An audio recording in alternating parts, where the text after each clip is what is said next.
친절한 시사, 시원한 통찰, 노영희의 출발 새 아침, 슬기로운 인터뷰.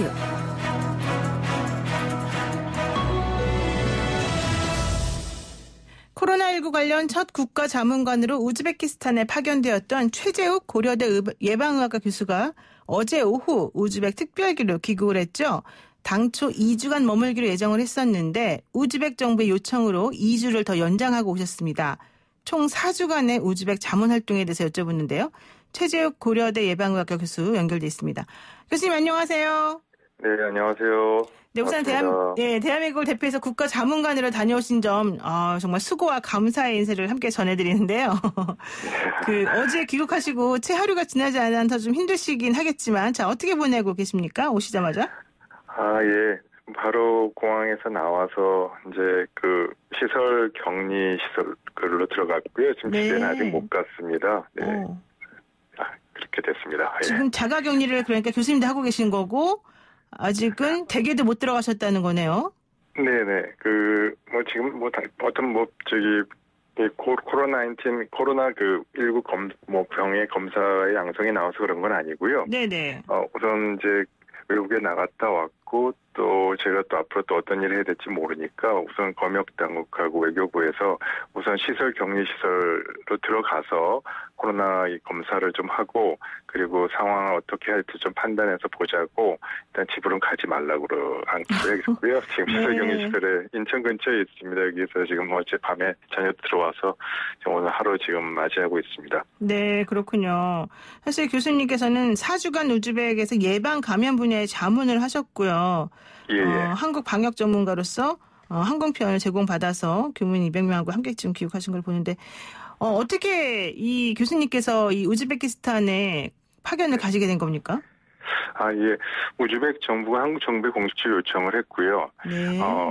아무래도 이제 우리나라가 이제 다른 나라보다 좀 일찍 경험을 했으니까 그 경험을 좀 공유하고 또 필요한 부분이 있으면은 좀 도와갈 일이 있으면 좋겠다 싶어서 저희 정부 요청을 했고, 저희 정부에서 여러 가지 논의가 돼서 이제 제가 가는 방향 결정이 됐습니다. 이렇게 된 거에는 이제 현지에 있는 우즈벡 한국 대사로 계신 현재 한국 대사관하고 또 외교부하고 이렇게 적극적으로 노력을 해주셔서 일이 좀 진행이 여태까지 됐습니다. 그랬군요. 지난달 29일부터 4주간 이제 가셔서 자문관 역할을 아주 하고 오신 건데, 처음 우즈벡에 도착했을 때 현재 코로나19 상황이 우즈벡은 좀 어떻던가요? 예, 제가 도착했을 때 그 당시는 코로나19 환자가 한 160명 정도 확진자가 나와 있었습니다. 최초로 이제 환자가 나온 건 3월 10일경이어서 한국과 비교해 보면은 한 달 반에서 2달 정도 좀 늦게 이제 코로나가 시작이 된 상황이고요. 네. 이제 그러다 보니까 이제 초기에 이제 그 상황을 좀 반영해서 어떻게 하면은 초기 방향을 좀 효과적으로 할 수 있을지, 이제 그런 부분들에 대해서 이제 적극적으로 검토도 필요하고 자문도 필요한 그런 상황이었다고 보여졌습니다. 예. 그러면은 거기에서 결국 이제 사실은 상당히 중요한 역할을 하고 오신 건데 어떤 자문 활동을 하신 건가요? 예, 우선 보건부, 우리나라와 이제 상황은 비슷합니다. 보건부가 있고, 우리 질병관리본부에 해당하는 조직이 있습니다. 그래서 이제 두 조직을 상대로 해서 역학조사, 즉 감염 차단과 그다음에 조기 진단을 통해서 치료를 적절히 하는 이 한 가지가 이제 큰 방향이고요. 네. 두 번째로는 격리 시설을 운영을 어떻게 할 것인지, 그리고 치료를 어떻게 하면은 좀 더 효과적으로 선진국 기준에 맞춰서 할지, 이런 부분들에 대한 두 가지 큰 방향으로 나눠서 자문을 진행을 했고요. 아무래도 이제 WHO, 즉 세계보건기구가 정한 기준이 우리나라도 초기에 비해서는 지금 벌써 질병관리본부 갖고 있는 대응 기준이 7차례, 8차례 정도 이렇게 10번 이렇게 개정할 정도로 상황에 맞춰서 개정이 되지 않았습니까? 네, 그랬죠. 네, 그러한 것에 맞추어서 빨리빨리 개정이 되지 못한 부분이 좀 우즈벡이 있었습니다. 그래서 그런 부분들을 달라진 상황에 맞춰서 대응 기준과 매뉴얼들, 이런 그것들을 이제 개정하는 작업을 도와드렸고 그런 부분들이 빨리빨리 반영이 돼서 초기에 약간 혼선이 있던 부분들을 많이 개선이 됐다고 생각합니다. 그랬군요. 원래는 2주 예정이었는데 4주로 늘릴 정도라면은 우즈벡에서도 교수님의 역할에 대해서 상당히 고무되고 기뻐했다라고 하는 얘기가 될 텐데요. 그렇다면은 그동안 우즈벡에서의 변화 이런 것들은 뭐가 있을까요? 네, 말씀드린 대로 이제 질병, 진단 기준도 좀 변화가 됐고요. 진단 기준 변화.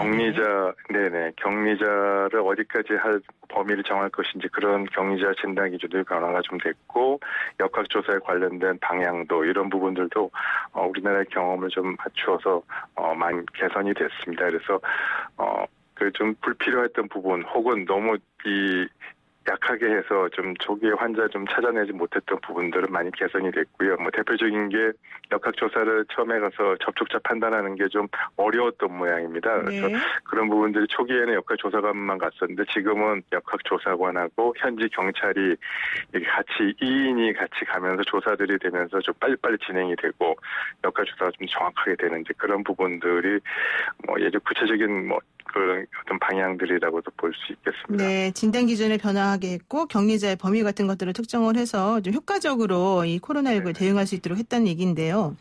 네.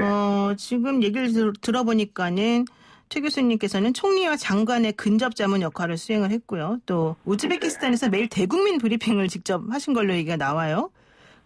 대국민 매일 한 건 아니고요. 네. 2, 3일에 한 번 정도씩 나가서 달라진 게 무엇인지 그다음에 이 사회적 거리두기 캠페인도 굉장히 열심히 그쪽에서 하고 있습니다만 사회적 거리두기가 왜 중요한지 그리고 또 격리 조치라든 부분의 협조가 왜 필요한지 그런 부분들에 대해서 저도 같이 설명을 드리고 또 이해도 구하고 하는 그런 방송을 일주일에 한 3번 정도씩은 했던 것 같습니다. 야, 완전히 우즈벡에서는 국민적 영웅으로 떠오르셨을 것 같은데 얘기 들어보니까는 코로나19 확진자가 하루에 170명 정도에 육박했는데 최 교수님이 계시는 동안에는 50명 수준으로 줄어들더라 이런 얘기가 있어요. 이거는 획기적인 거 아닙니까?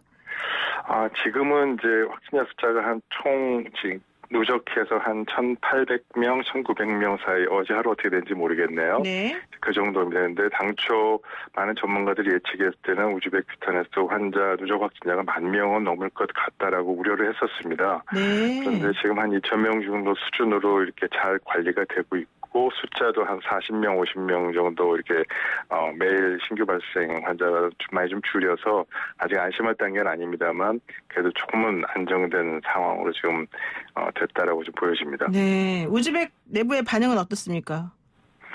네, 이제 거기도 이제 한 2달 정도 한 달 좀 더 돼서 이제 되다 보니까 그래도 좀 많이 안심은 하고 있습니다만 아직도 많이 불안해하고 있고요. 다만 이제 사회적 거리두기라는 것을 이제 그쪽 국민들도 굉장히 적극 협조해 줘서 잘하고 있습니다만 경제적으로 좀 어렵죠. 어느 나라들 다 시민들은 어렵습니다. 그래서 그런 부분들이 언제까지 지속해야 되는 건지 또 여름이 되면 정말 괜찮아지는 건지 아니면 또 2차 감염이 가을쯤에 또 오는 건지 이런 부분들에서 걱정과 또 이 노력과 이런 부분들을 좀 굉장히 고민들 하고 있는 상황입니다. 그랬군요. 어쨌든 대통령이 우즈베키스탄하고 좀 도와줘야 된다라는 취지로 13일 날 통화를 하면서 이런 일이 또 그러니까 이렇게 좀 좋은 일이 있게 된 건데요. 우즈벡 정부나 기관으로부터 기관의 환송, 감사 이런 걸 좀 받은 게 있어요? 예. 출발하기 전에 이제 거의 장관과 보건부 전 직원은 우리식으로 하면 코호트 격리병원처럼 집에 못 가고 모두 다 한 호텔에서 자고 아침에 같이 출근하고 보건부 바깥에 전혀 나갈 수 없고 한 식구처럼 지냈습니다. 한 달간. 예, 그러다 보니까 마지막 날 저와 같이 국장급들하고 모여서 환송회도 해주시고 조그맣게 표창장도 주시고 그래서 좋은 이제 경험을 갖고 왔고요.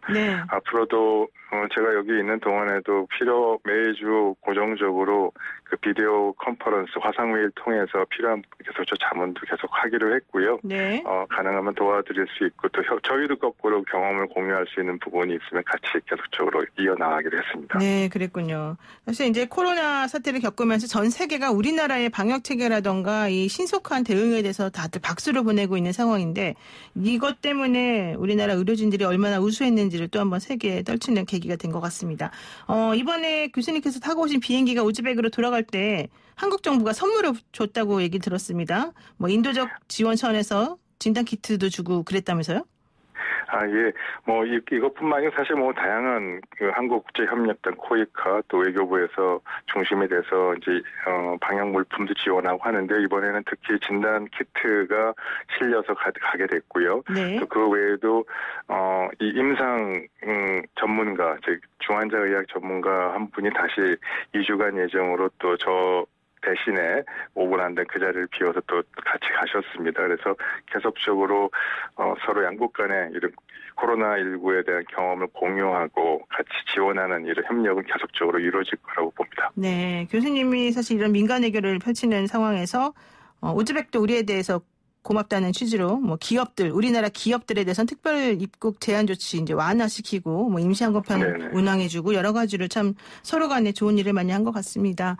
이제 물론 뭐 그 어느 보다도 이번에 제가 타고 온 비행기가 우즈벡 정부에서 마련해 준 건데요. 그렇죠. 거기에 그동안 한 달 넘게 거의 2달 동안 돌아오지 못하고 있던 주재원들 또 교민들도 같이 오실 수 있어서 참 좋았고요. 네네. 그리고 또 일본인 또 미국인 많은 또 다른 국가 사람들도 이 비행기를 통해서 우리나라에 들어왔다가 자국으로 돌아갈 수 있는 계기가 돼서 참 감사드릴 만한 일입니다. 네, 우리나라 거주 교민 192명, 또 외국인 55명도 같이 한번 이 기회를 통해서 올 수 있게 되었다. 정말 여기까지 제가 들으면서 감사드린다라는 말씀 다시 한번 할 수밖에 없겠네요. 예, 고맙습니다, 교수님. 네, 감사합니다. 네, 오늘 말씀 여기까지 들었습니다. 지금까지 한국을 대표해서 코로나19 관련 국가 자문관으로 우즈베키스탄에 다녀오신 최재욱 의료대병 의학과 교수와 얘기 나눴습니다.